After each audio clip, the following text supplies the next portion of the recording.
오늘은 나는 어떻게 변화될 수 있을까라는 말씀으로 함께 은혜를 나누고자 합니다. 여러분은 여러분의 자신에 대해서 가장 변화받기를 원하는 것이 무엇이라고 생각하십니까? 만약에 딱 한 가지만 변화받을 수 있다면 무엇을 원할 수 있겠습니까? 예를 들어서 미모라든가 성격이라든가 또 건강이라든가 또 지혜라든가 지식이라든가 이러한 것들 중에서 어떤 것을 원하시겠습니까? 아마 여러분 나름대로 나는 이러한 것을 변화받았으면 좋겠다라고 생각이 드실 줄로 생각이 됩니다. 그렇습니다. 이 변화라는 것은 성장하는 데 있어서 절대적으로 필요한 것입니다. 그러므로 우리는 늘 발전하고 새로운 상태를 유지하기 위해서 반드시 변화 있는 삶을 살아야 하는 것입니다. 그래서 우리는 변화되기 위해서 세미나도 열심으로 듣고 다닙니다.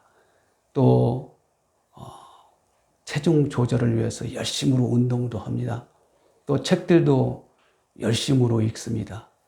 또 한편으로는 좋은 아이디어를 얻기 위해서 인터넷을 많이 보고 또 테이프도 많이 듣는 것을 볼 수가 있습니다.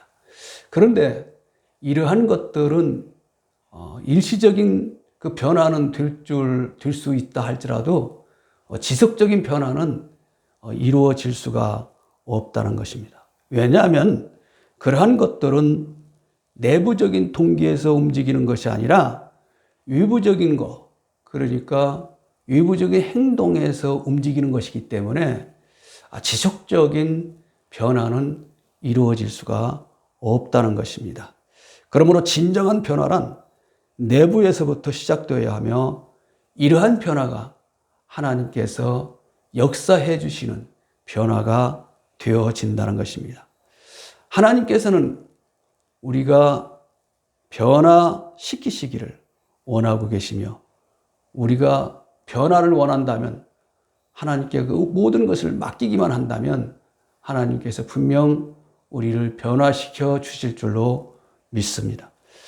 창세기 32장에 보면 야곱의 생애에서 전환점이 되는 사건이 기록되어 있습니다. 야곱이라는 사람은 다른 사람들을 속이기를 좋아하는 그런 사람이었습니다. 이 야곱이라는 이름 자체가 그렇습니다. 속이는 자 또는 음모하는 자, 그런 의미가 담겨져 있습니다. 그럼에도 불구하고 그 전환점을 통해서 그 전환점의 계기를 통해서 야곱이라는 이름을 이스라엘이라는 이름으로 새롭게 얻게 되었고 야곱의 후손들이 그 민족의 나라를 세우는 데 있어서 그 이름을 이스라엘이라는 이름으로 나라를 세우기까지 한 것을 볼 수가 있습니다. 이렇게 하나님께서는 우리를 변화시키도록 맡겨 드린다면 하나님께서 우리의 변화가 되어질 수 있도록 도와주시고 우리의 삶 속에서 연약한 부분을 극복할 수 있도록 도와주신다는 것입니다. 그래서 오늘은 하나님께서 사람들을 변화시키는데 사용하는 4가지 방법이 있는데 그 4가지 방법에 대해서 살펴보고자 합니다. 첫 번째 단계는 위기의 단계입니다. 야곱은 천사와 밤새도록 싸움을 하였지만 아무도 이기지 못하는 무승부의 상태가 되었습니다. 여러분 한번 생각을 해보십시오. 밤새도록 싸웠으니 얼마나 힘들겠어요. 그럼에도 불구하고 야곱은 이기지를 못했습니다. 무승부가 됐어요. 그러면서 야곱이 생각하기에는 자기의 힘으로는 도저히 할 수 없다, 이길 수 없다라는 그런 상태에 빠지게 되어진 것입니다. 여기에서 우리에게 주는 메시지가 담겨져 있습니다. 하나님께서는 우리를 변화시키기 위해서 우리의 관심을 먼저 집중을 시키게 만든다는 거죠. 그리고 이길 수 없도록 완전히 지칠 수 있도록 만들면서 절망에 빠지게 만든다는 것입니다. 그러니까 아무리 열심으로 해도 도저히 지금 현재의 상황을 이길 수가 없는 거죠. 해결할 수가 없는 거죠. 풀어나갈 수가 없는 거죠. 그런 상태로 빠지게 된다는 것입니다. 그러면서 이제 나는 할 수 없는가 봐. 나는 이제 어쩔 수 없는가 봐. 그렇게 절망에 빠질 수 있도록까지 내버려 두신다는 것입니다.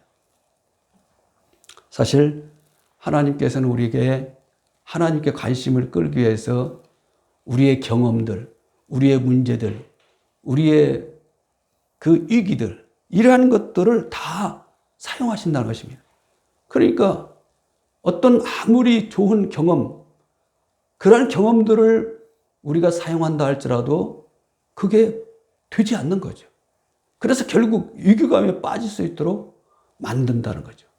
그래서 우리가 누구에게 의지할 수 있도록? 하나님을 의지할 수 있도록, 하나님께 모든 것을 맡길 수 있도록 그렇게 인도하신다는 것입니다. 사실 우리가 어떤 변화를 받기 위해서는 현재 하는 일에 대해서 이게 실증이 나고 또 불만족스럽고 그리고 또 불편한 관계, 어떻게 보면 그 일을 통해서 비참하다 그런 생각이 들어갈 때, 그럴 때 나는 이 일을 더 하지 않고 이제 새로운 길을 좀 가야겠어, 그런 마음을 갖게 만든다는 거죠. 그렇잖아요. 내가 아무리 일을 열심히 해도 그 일이 실증이 난다, 만족스럽지 못하다, 그 일이 불편하다, 그리고 그 일을 하다 보니까 너무나도 비참한 생각이 들어간다. 그랬을 때는 이제 변화되기, 바꾸어보고 싶은 그런 생각이 들 수밖에 없을 거 아니겠습니까? 그러니까 정말 그런 마음이 들어가도록 유도한다는 거죠.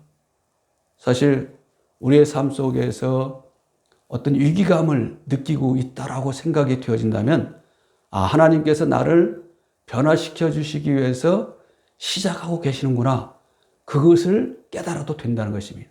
여러분 삶 속에서 실증이 나는 거 있습니까? 그러면 변화할 수 있도록 하나님을 의지하시기 바랍니다. 여러분의 삶 속에서 불만족이 있습니까? 그렇다면 하나님께 맡기시면서 변화되기를 소망하시기 바랍니다. 여러분의 삶 속에서 이 일이, 내가 하는 일이 비참하다, 그런 생각이 들어가신다면 이제 새로운 변화가 필요하다라는 것을 생각하시고 느끼시고 하나님께 여러분의 삶을 맡기시기 바랍니다. 그럼으로써 하나님으로부터 이제 여러분의 그 모든 삶의 모든 것들이 다 변화되어지는 놀라운 축복의 역사가 있으시기를 주님의 이름으로 축원합니다. 두 번째 단계는 헌신의 단계입니다. 오늘 본문 26절에 보니까 그가 이르되 날이 세려하니 나로 가게 하라. 야곱이 이르되 당신이 내게 축복하지 아니하면 가게 하지 아니하겠나이다. 그렇게 기록되어 있어요. 그러니까 지금 야곱은 기도의 헌신의 단계에 지금 있는 상태입니다. 그러니까 밤새도록 이 하나님의 사자 천사와 씨름했다는 것은 하나님의 사자 천사를 붙들고 기도했다는 거죠. 간구했다는 거죠. 그럼에도 아직 결판이 나지 않은 거예요. 응답받지 못한 것입니다. 해결되지 못한 겁니다. 그러니까 야곱은 계속해서 기도의 헌신의 단계를 이어가겠다, 지금 그렇게 결심하고 있는 것을 볼 수가 있는 것입니다. 여기에서 우리에게 주시는 교훈의 말씀이 있는 것입니다. 하나님께서는 어떤 우리를 변화시키기 위해서는 어떤 문제에 집중할 수 있도록 만드시고 그 문제에 우리가 관심을 가지고 집중한다 할지라도 이제 우리가 어떤 자세가 되어지느냐, 어떤 갈급함이 있느냐, 어떻게 주님 앞에 바로 서기를 원하느냐, 그 모습들을 보면서 더욱 기다리신다는 거죠. 그래서 우리는 정말로 끝까지 그 헌신의 단계를 놓아서는 안 됩니다. 하나님 앞에 한번 부르짖기 시작했다면, 하나님 앞에 우리가 간구하기 시작했다면 이제 문제 해결이 될 때까지, 하나님의 응답이 이루어질 때까지 끝까지 그 기도의 헌신의 단계를 이어져야 한다는 것입니다. 사실 우리가 열심으로 하나님 앞에 헌신의 단계를 하면서도 하나님의 또 놀라우신 은혜를 받아 누리지 못하는 경우가 많이 있습니다. 그 이유는 바로 중도에 포기를 하기 때문에 그렇습니다. 그러니까 조금만 더 그 헌신의 단계를 붙들고 나아갈 수만 있다면 하나님께서 예비하시고 계획하신 그 은혜의 복을 충분히 받아낼 수가 있다는 것입니다. 사실 우리가 어려움에 빠진다는 것은 하루아침에 그렇게 되어진 것이 아니라는 것이죠. 우리의 삶 속에서 얼마나 오래된 습관, 또 행동, 자세, 또 연약함, 또 두려움, 이러한 것들이 쌓여서 어려움에 빠지게 되어진다는 거죠. 그러니까 그 어려움을 해결하는 데 있어서 한순간에 바로 해결되어지는 것이 아니라 하나님께서도 하나하나를 서서히 제거해 주신다는 것입니다. 지금까지 잘못된 습관, 지금까지 잘못된 행동, 지금까지 잘못된 자세, 지금까지 잘못된 그 연약함, 그러한 것들을 하나하나 제거해 주시면서 그것을 서서히 바꿔주면서 우리를 변화시켜 주신다는 것입니다. 그래서 우리는 성급하게 생각해서는 안 돼요. 꾸준하게 헌신의 단계, 내가 지금까지 잘못된 습관, 이 자세, 행동, 언어, 이 모든 것들을 하나하나 열심으로 헌신의 단계를 통해서 바꿔나가야 한다는 거죠. 그럴 때 하나님의 놀라운 은총을 통해서 우리의 삶이 완전히 변화될 수 있음을 믿으시기 바랍니다. 세 번째 단계는 고백의 단계입니다. 천사가 야곱에게 내 이름이 무엇이냐? 오늘 본문에서 물어봤습니다. 사실 천사가 야곱의 이름을 몰라서 물어봤겠어요? 아니죠. 다 알고 있는 거죠. 그러나 천사는 다시 한번 물어봤어요. 그러니까 야곱이 아니 무슨 말씀입니까? 천사님 제 이름 모르십니까? 다 알고 있지 않습니까? 왜 또 물어봅니까? 그렇게 대답하지 않았어요. 예, 제 이름은 야곱입니다. 라고 대답을 했습니다. 여러분, 천사가 왜 야곱의 이름을 다시 물어봤을까요? 그 이유는 야곱의 삶에 대해서, 지금까지 삶에 대해서 다시 돌아보면서 어떻게 살았는가, 그 잘못된 삶을 시인하고 인정하고 회개하라는 그런 의미가 담겨져 있는 것입니다. 야곱은 어떤 이름을 가지고 있었어요? 속이는 자의 이름을 가지고 있었어요. 야곱은 음모하는 자의 이름을 가지고 있었어요. 그렇기 때문에 야곱의 삶을 돌이켜보면 어떻게 보면 속이는 자로 삶을 살았어요. 음모하는 자의 삶을 살았어요. 그러니까 그 야곱의 삶의 그 모든 것들이 인간적인 삶을 살았다는 거죠. 하나님을 기쁘시게 하며 하나님의 뜻을 이루어가는 삶을 사는 것이 아니라 인간적인 욕심에 인간의 뜻을 이루기 위해서, 인간의 욕망을 이루기 위해서 살아온 삶이 바로 야곱의 삶이었다는 것입니다. 그것을 이제 다 시인하고 인정하고 고백하고 회개하라, 그렇게 말씀하신 거죠. 그런데 야곱이 그것을 시인한 겁니다. 인정합니다. 야곱입니다. 나는 지금까지 엉망진창의 삶을 살아왔습니다. 내 욕망의 삶을 살아왔습니다. 거짓된 삶을 살아왔습니다. 그것을 시인하고 인정하고 고백하고 하나님 앞에 회개하니까 하나님께서 만나주신 것을 볼 수가 있습니다. 그렇습니다.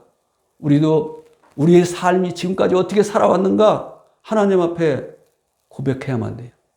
나의 삶을 인정해야만 돼요. 시인해야만 돼요. 사실 우리의 삶은 어떤 삶을 살았어요? 우리도 마찬가지 아니에요. 야곱처럼 욕망에 취해서 살았지 않습니까? 정말 내 욕심에 따라서 살았어요. 어떻게 하면은 내가 다른 사람보다도 정말 재밌게, 멋지게 명예와 권력과 재력을 가지고 살아갈 수 있을까? 그 욕망에 빠져서 살아온 게 우리 인간들의 삶이 아니겠습니까? 그러한 삶을 우리가 지금까지 살아왔다는 것입니다. 그러니까 하나님을 기쁘게 하고 하나님의 뜻을 이루는 그러한 삶을 살아온 것이 아니라 내 욕심의 삶을 살아왔다는 거죠. 그것을 우리는 하나님 앞에 어떻게 해야만 돼요? 시인하고 인정하고 고백하고 회개해야만 될 줄로 믿습니다. 사람들은 대부분요, 잘못한 거에 대해서는 자기 잘못으로 생각을 하잖아요. 다 상대방이 잘못했다는 것으로 핑계를 댑니다. 그러니까 우리가 부부간에도 보면은 다 부부 탓이죠. 남편 탓, 아내 탓. 부모 자식 간에도 부모 탓, 자식 탓. 형제 간에도 네 탓. 또 이웃 간에도 네 탓. 우리 성도들 간에도 서로 네 탓으로 그렇게 핑계를 댑니다. 그게 잘못됐다는 거죠. 사실 잘못된 것은 다 내 잘못이죠. 그렇지 않습니까? 내가 뭔가가 잘못했기 때문에 잘못된 것이지 다른 사람이 잘못해서 잘못된 것이 하나도 없습니다. 그것을 우리는 분명히 알아야만 돼요. 그렇기 때문에 내 잘못을 먼저 누구에게? 하나님 앞에 시인하고 인정하고 고백해야만 됩니다. 그럴 때 놀라운 역사가 일어나고 하나님께서 우리를 변화시켜 주신다는 것을 믿으시기 바랍니다. 네 번째 단계는 협력의 단계입니다. 하나님께서는 야곱이 자신이 누구며 하나님의 계획에 협력하기 시작할 때 야곱을 변화시키기 시작한 것을 볼 수가 있는 것입니다. 야곱은요, 그 씨름한 장소를 하나님의 얼굴이라는 그 의미가 담겨 있는 분엘이라는 그러한 이름을 짓게 되었습니다. 그러니까 이제 하나님의 얼굴과 대면했다라는 그러한 의미의 이름이죠. 사실 그 당시에 하나님의 얼굴을 대면하면 다 죽음밖에 없는 거죠. 그런데 하나님께서 그 하나님의 얼굴과 대면한 야곱을 살려주시고 하나님께서 새로운 이름까지 주셨다는 거죠. 그러니까 하나님께서 축복해 주셨다는 거죠. 그래서 분엘이라는 그 이름을 만들게 되어진 것입니다. 근데 사실 하나님께서는요, 하나님의 계획에 협력하기 시작했을 때 하나님께서는 일을 시작하셨고 하나님께서는 제일 먼저 야곱에게 새로운 이름을 주셨어요. 그리고 신분을 높여주셨어요. 사실 이 야곱이라는 이름은 어떻게 보면 세상적인 이름이죠. 세상의 욕망의 이름입니다. 세상에 헛된 것을 추구하는 이름입니다. 그런데 이스라엘의 이름은 하나님의 왕자라는 이름이에요. 하나님의 왕자라는 그런 의미는 하나님의 자녀라는 것입니다. 그러니까 지금까지 세상적인 삶을 사는 야곱을 이제 너는 하나님의 자녀의 삶을 살아라. 그러기 위해서 너에게 사명을 주었으니 그 사명을 감당하기 위해서는 이제 하나님께서 인도하시는 대로 하나님께서 역사하시는 삶을 살아라고 지금 이스라엘에게, 야곱에게 말씀하신 것입니다. 그래서 야곱은 어떻게 했어요? 자기 형을 당당하게 만나러 간 거죠. 왜? 이제 하나님께서 인도하시는 대로 삶을 살아야겠다. 나는 세상적인 삶을 살지 않고 이제 하나님께서 역사하시는 삶을 살아야겠다라고 하나님의 계획에 협력하는 그런 삶을 이제 시작하게 된 거죠. 그게 바로 당당하게 자기 형 에서를 만나러 간 것입니다. 만약에 그때까지도 무서워가지고 자기 형을 만나러 가지 않았더라면 야곱은 그것으로 모든 것이 끝나는 거죠. 하나님의 축복을 받아 누릴 수가 없었던 것입니다. 그런데 야곱은 하나님의 계획에 협력한 거예요. 하나님의 뜻에 따른 거예요. 하나님의 인도에 받은 거예요. 그 인도함을 받으니까 하나님께서 에서의 마음을 역사해 주시사 이제 야곱을 용서하게 해주고 서로 화해할 수 있는 놀라운 은총을 허락해 주신 것을 볼 수가 있습니다. 우리도 마찬가지입니다. 우리의 삶 속에서 세상적인 삶을 살다가 하나님을 만나게 됐어요. 하나님의 얼굴을 대면하게 되었습니다. 그러니까 하나님께서 우리에게 새로운 이름을 주셨어요. 그 새로운 이름이 뭡니까? 바로 성도라는 이름이에요. 여러분 한 분 한 분 성도라는 이름을 주셨어요. 그리고 여러분을 하나님의 자녀로 삼아주셨어요. 여러분의 신분을 높여주셨어요. 이제 하나님의 왕자가 된 겁니다. 그러므로 하나님께 이제 협력자가 되어야 해요. 하나님의 사역에 동참하는 자가 되어야 해요. 하나님의 인도하심을 받는 자가 되어야만 돼요. 하나님의 인도함을 받는 하나님의 백성이 될 때 하나님께서 역사하시는 거예요. 하나님께서 도와주시는 거예요. 이제 여러분들은 하나님께서 여러분을 선택하시고 하나님을 이제 하나님의 자녀로 삼아주셨어요. 그러므로 하나님의 계획의 협력자가 되어서 하나님의 뜻을 이룸으로 하나님의 놀라우신 변화의 역사를 체험하는 그런 성도가 다 되시기를 주님의 이름으로 축원합니다. 사랑하는 성도 여러분, 하나님께서는 여러분을 변화시켜 주시기를 원하고 계십니다. 그러므로 그 변화의 단계가 바로 위기의 단계, 헌신의 단계, 고백의 단계, 협력의 단계, 이 네 단계로 통해서 우리를 변화시켜 주십니다. 이제 여러분들은 하나님께서 변화시켜 주시는 그 변화의 단계를 잘 극복함으로, 이루어나감으로써 하나님께서 역사하시는 그 변화를 통해서 하나님의 은혜와 복을 충만히 누리는 하나님의 백성들 다 되시기를 주님의 이름으로 축원합니다. 기도하겠습니다. 하나님 아버지 감사합니다. 우리는 지금까지